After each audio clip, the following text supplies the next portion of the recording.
Welcome to my final video of today.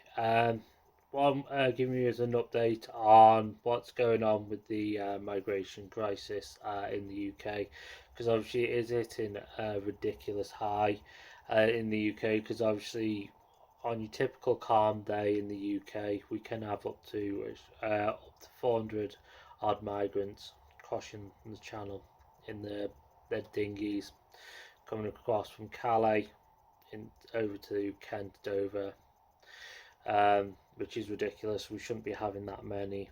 They need to obviously be stopped, deterred, whichever way you want to put it. Obviously, we do have the potential plan, which is the Rwanda plan. A lot of the lefties are up in arms about it. They've been trying to get it stopped in the courts recently, which again you've seen across BBC, Sky News, etc. It's been horrendous what they've been trying to do. They've stopped the plane from taking off, obviously, which then threw a massive bone to Boris to get his thing off the ground to tackle the European Parliament to change certain laws in this country to get rid of the Bill of Human Rights, which I 100% agree with. We should have got rid of that a long time ago, because again it's massively outdated. Because if you have ever read parts of it, which I have read chunks of it in the past, it was written a long time ago and should have been updated many years ago.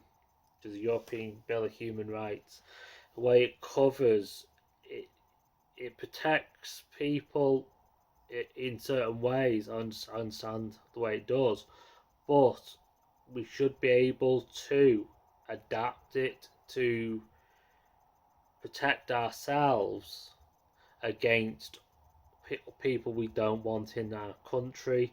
Because you only have to look back to what happened in Liverpool, Birmingham, etc., with the terrorist attacks from dinghy divers that came into our country, and you can't then say, oh well, we'll still let them all in, and we'll just have to say, well, if they attack, they attack. That's not fair. But then it's the other side of it. It's costing us £5 million a day, and I will repeat that figure: £5 million a day. And that figure rises for every 400 that come in, to house them in hotels, because our army barracks are not good enough for these snobs to live in, but they're good enough for our army cadets to live in, and our soldiers to live in.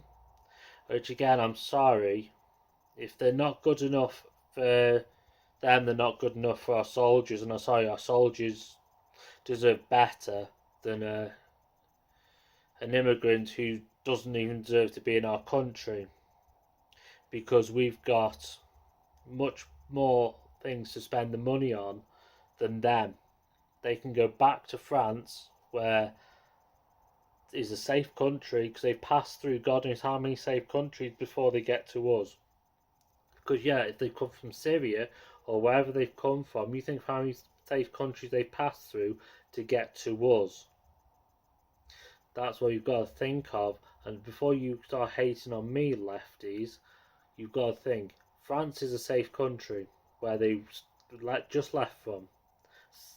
France is not a war-torn country, and you can't say that's not fact. Because when was the last time France was at war had a war in its country? You're talking of World War II. So that's a long time ago. So should be staying there, yet it's the French that are causing a lot of the issues. They're shoving them into our waters. Macron, yeah, is a prick. We do know that. He does need to be put into touch. But at least Boris has now been thrown that bone, as we say, and it's something he will now go to task with, and hopefully he does actually do what he is actually paid to do and remove the Bill of Human Rights. Then we can get on, ship them all out to the hotels in Rwanda, and then once they suddenly see, shit, we're all going on a plane to Rwanda, they won't bother making that choppy sea journey, and you won't have what happened last year where a boatload of them drowned. As sad as it is, the boatload of them drowned, but it's not our fault they drowned. Technically, it's the French's fault they drowned. In all fairness, it's not the British people's fault. It's the French's fault they drowned because they shouldn't have pushed them over the British border to do it. But then the other side of it, we need to stop RNLI becoming a dinghy diver taxi service because the same thing. If for all us parents out there who've got kids, just think, say you've got your kids on the beach of Dover or Kent or anywhere near there. Say your kid goes into the sea, starts struggling, drowning, but then all of a sudden they can't rescue your kid because they've got to rescue those dinghy divers because they're more important than your kid. Just remember, a dinghy diver is more important than your kid. And I'm sorry, no, that's not on. Our kids and our British people come first before a boatload of dinghy divers. That's how I've always felt. Because we pay our tax, British people pay taxes in this country, and those boats are for British citizens.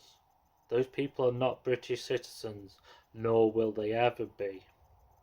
Because at the end of the day, you don't know whether they're terrorists, you don't know who they are, what they are, and the fact of the matter is, most of them are young males of the age 18 to 23, so they don't have families, they're not coming here to settle, they're just young males that don't have a family, and that is a fact. So it's not as the old thing where they come in here to start off to bring the family here, start off as a married man, then bring the family over later on, as the old style system used to be of immigration. It's not how it used to be. It's the younger generation. They're just coming across on the boatloads with young men.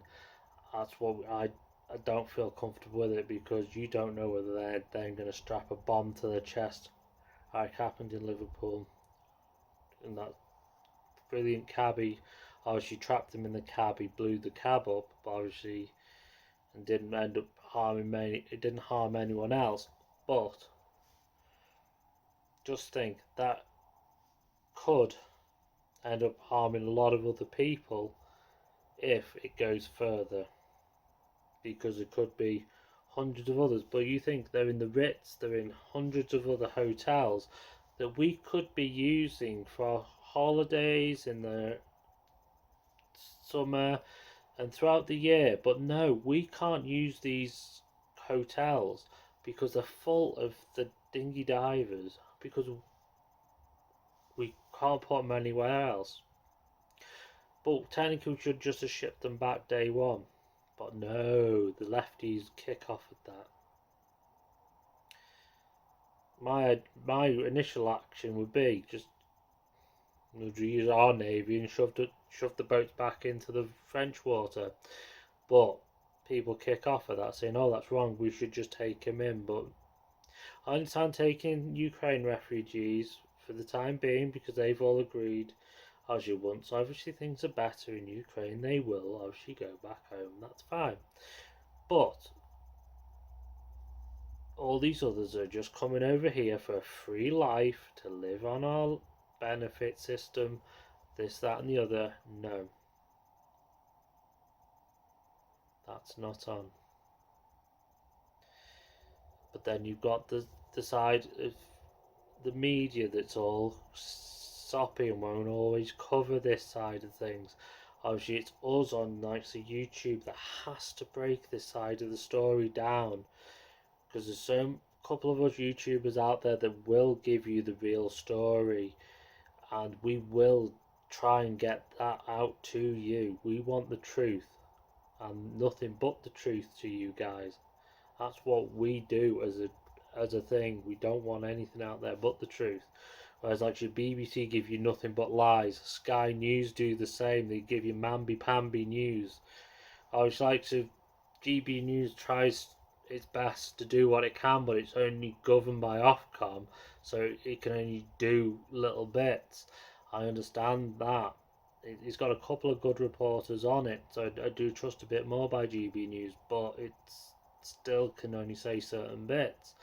Obviously, yeah, Nigel Farage is pretty good, but you got a bit more freedom on YouTube, providing you stick to their laws and rules, which is what I try and do on here. But